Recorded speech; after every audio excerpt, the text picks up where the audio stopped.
Hi everybody, just wanted to do a quick video about the rather odd situation with Stalker, well the original Stalker series, in the way that you can actually kind of play the game for free with various standalone mods, and kind of why is this the case, and why do the Stalker devs and publishers, GSC Game World, kind of put up with this, because it's a bit strange, isn't it? So if you go to Steam right now, or good old games, you can buy Stalker Shadow of Chernobyl, and you can get it very cheap, and there's the original trilogy with Clear Sky and Call of Pripyat as well. But you could go and download something like Anomaly, or the Gamma mod pack for Anomaly, or something like Memories of the Zone, and these are completely standalone games. You download them, fire them up, and you're playing Stalker. Okay, it's a different version of Stalker because it's modded, and obviously these mods and these standalone games are made generally by people who have played through all the original trilogy and now want a different Stalker experience, normally a harder Stalker experience, one that looks better as well and is more immersive. And I think there's a lot of misinformation about this. Like the devs are perfectly happy with this, and the publishers are perfectly happy with this. So what I'll do is I'll put a link to their new fan content creation guidelines, so you can read it for yourself. But basically, what they say is that they're very aware that these standalone mods have been created. They're more than happy with people who create mods of their existing games that check whether the existing game is owned or not. So if you make a mod for Shadow of Chernobyl, as long as the mod you make checks to see that you own it, then that's fine. Or it's a mod that doesn't need to, say like a texture pack or something like that. And in this they say, look, we know that people have made standalone mods like Anomaly and obviously the Gamma mod pack for Anomaly, and they don't want to get rid of them. They don't want to send these people cease and desist, which you think they would, wouldn't you? Because you think, well, wait a minute, they're taking money away, but they know that this is growing the community, it's keeping Stalker alive. So when Stalker 2 comes out, or maybe it's out by the time you watch this video, those people are going to want to play Stalker 2, aren't they? So it's a very savvy way of doing it.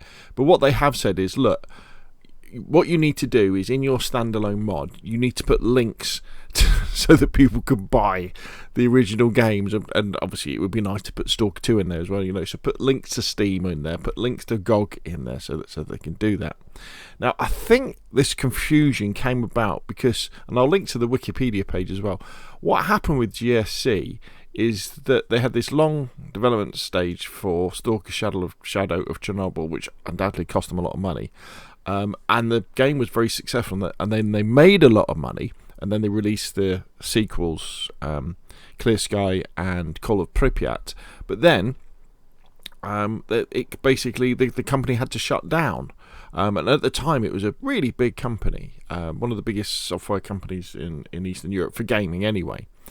So it kind of shut down, and then it kind of was resurrected in 2014, and in that kind of gap period, the files for Stalker and the engine all were kind of released. Now I can't find any evidence that any of it was officially released, and they said, look, there you go, have at it.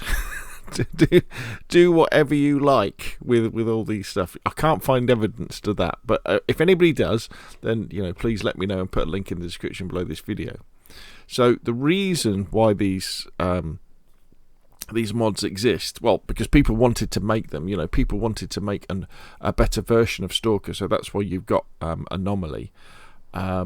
And they were created kind of in this gap when there wasn't really this legal entity of GSC, so they were allowed to develop and be worked on, and then become incredibly successful. And GSC is now savvy enough to go, actually, this has been a good thing for Stalker that we've got these, but please, going forward, if you do create any mods, can you please make sure that they do check that the person who's running the mod owns one of the original games that the mod is working off.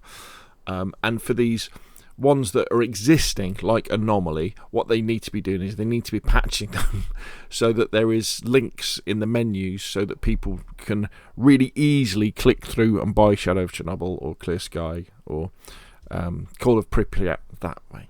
Now, I don't know where this leaves things like mods on DayZ that use assets from Stalker.